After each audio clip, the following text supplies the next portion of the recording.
And anyway, then we reported back to Lincoln Army Air Base. And this was really something, because this was where we were going to meet our crew. And they listed the pilot, and then they listed the co-pilot, and then they listed the bombardier, and then they listed the navigator, the 4 officers of the flight. Then they listed the engineer, gunner, then the radio operator gunner, then the ball turret gunner, and the waist gunner, and tail gunner. And that was your crew. And there must have been 15, 20,000 people in a hangar. And we were on an elevated stage, and there's a little second lieutenant up there with a big mouth. And he's calling off the names. And it's hot, it's August, and we're getting tired of this, you know. And someone in the back yelled, "Give me liberty or give me death." And that lieutenant turned around and said, "Who said that?" And another voice far off said, "Patrick Henry, you dumb son of a bitch."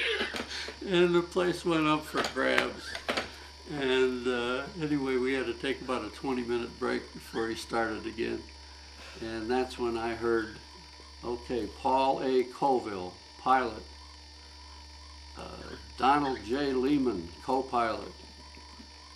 William N. Stark, bombardier. Neil R. Bartimus, navigator. Vincent J. Ferrero, engineer. Norman E. Markel, radio gunner.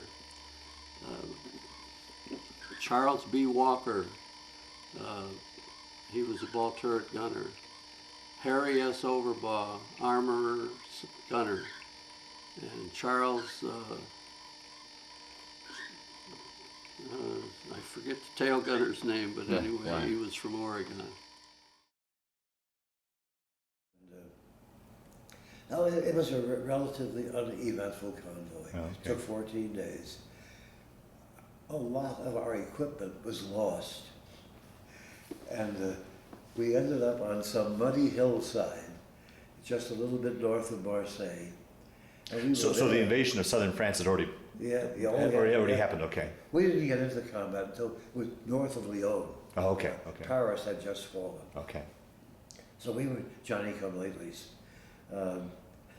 We were on that muddy hillside, I think, for about 3 weeks. And finally the announcement came out. We've been here for quite a while, and we should have a name for this hillside. This is great. We want to have the name for the battalion history. And since we haven't gotten our supplies yet, it's likely that we'll be able to give a 3-day pass to whoever picks the appropriate name. You put your suggested name in the box at the battalion's headquarters tag. One suggestion was put in: Chicken Shit Hill, and you can stick the pass up your ass.